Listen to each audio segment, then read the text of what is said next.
guys, Joe Bonamassa again with the Les Paul and a train wreck and a reverb tank. We're talking about shuffles.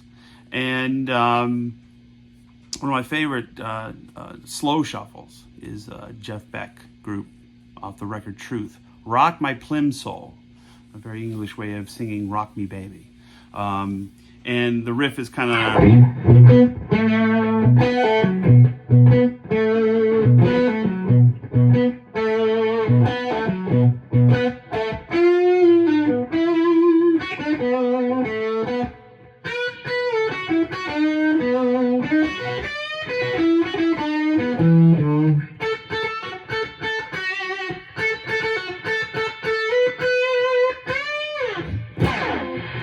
Jeff always had those, you know, all those kind of like aggressive moments. And when you're playing like a slow shuffle, that's kind of, you can almost approach it like a slow blues. And, you know,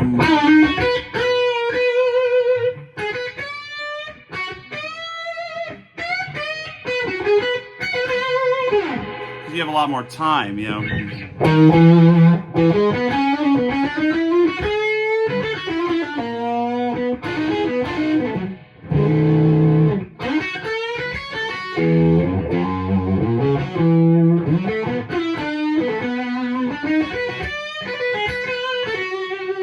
What I like to do sometimes when I'm not making a mistake is I like to use open strings, especially if you're playing in B, you know.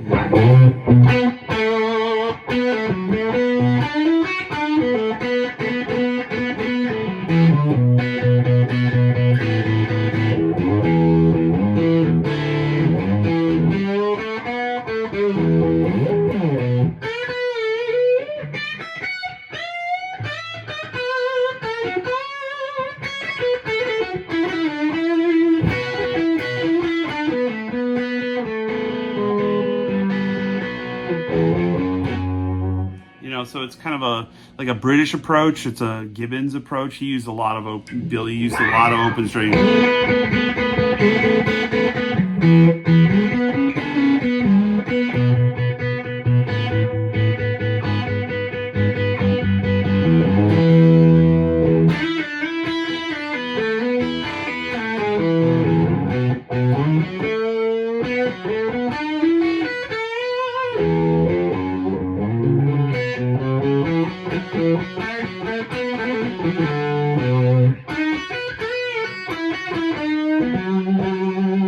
And like I said, it's like telling a story. And a lot of times with a slow shuffle, it's cool to like sting it out when you're just coming off the, you know, it's your turn to solo.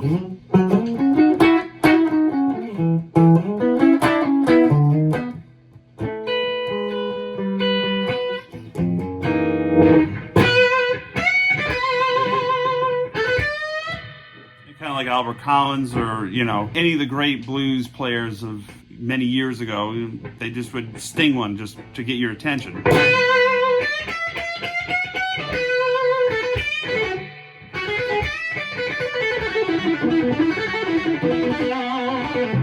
You know, Gary Moore did that a lot, you know, started with a stinger.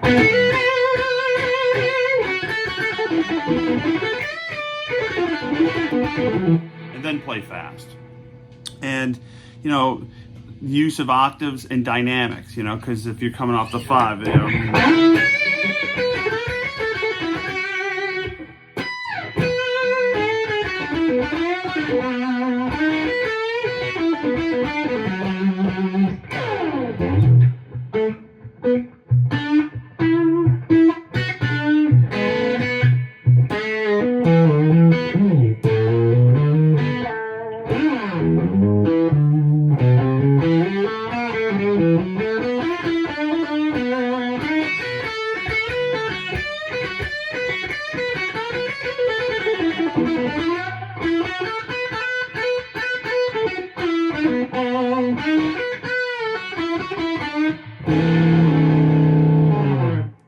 Like I said, there's many different approaches, like, you know, with a Les Paul or a 335 or a Strat or a Telecaster. You know, Albert Collins would capo, so he had a lot of open strings and it tuned to an open chord. So you can experiment a lot with that, and you can also experiment with just playing with the band and listening. You know, one of the most important things in this style of music is listening to the other musicians around you and reacting.